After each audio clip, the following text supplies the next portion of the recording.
কারাবন্দী ইমরান খানের মুক্তির দাবিতে উত্তাল পাকিস্তান। ইসলামাবাদের উপকণ্ঠে রোববার বিকেল থেকে রাত পর্যন্ত হওয়া পাকিস্তান তেহরিক ইনসাফ পিটিআইয়ের এক বিশাল সমাবেশে দেয়া হয় আলটিমেটাম।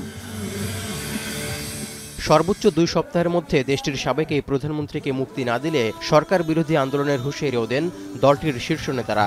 গুলি চালিয়েও আন্দোলন দমানো যাবে না বলে হুঁশিয়ারি দিয়েছেন খাইবার পাখতুনখোয়ার মুখ্যমন্ত্রী ও পিটিআই নেতা আলী আমিন গন্ডাপুর।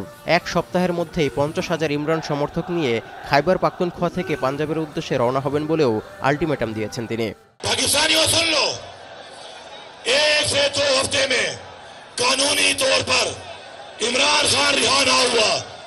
तो खुदा की कसम हम इमरान खान को भी खुद रिहा करेंगे। तैयार हो? तैयार हो? हक के लिए तैयार हो? मैं आपको लीड करूंगा।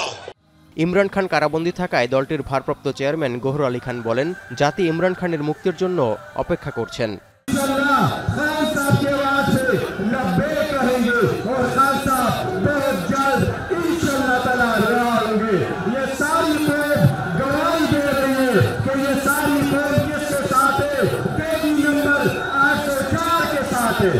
এর আগে জেলা ও দায়রা আদালত ইদ্যত মামলায় ইমরান খানের দায় মুক্তি চেয়ে করা আপিল আবেদন গ্রহণ করায় তিনি কারাগার থেকে মুক্তি পাবেন বলে আশা করা হয়েছিল। তবে নতুন করে তোষাখানা মামলায় ইমরান খানে গ্রেপ্তার দেখানো হয়।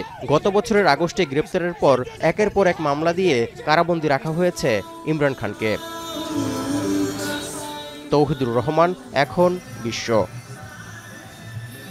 শিয়া বাটার ও ভিটামিন ই সমৃদ্ধ lily glam beauty soap. Lily, always beautiful.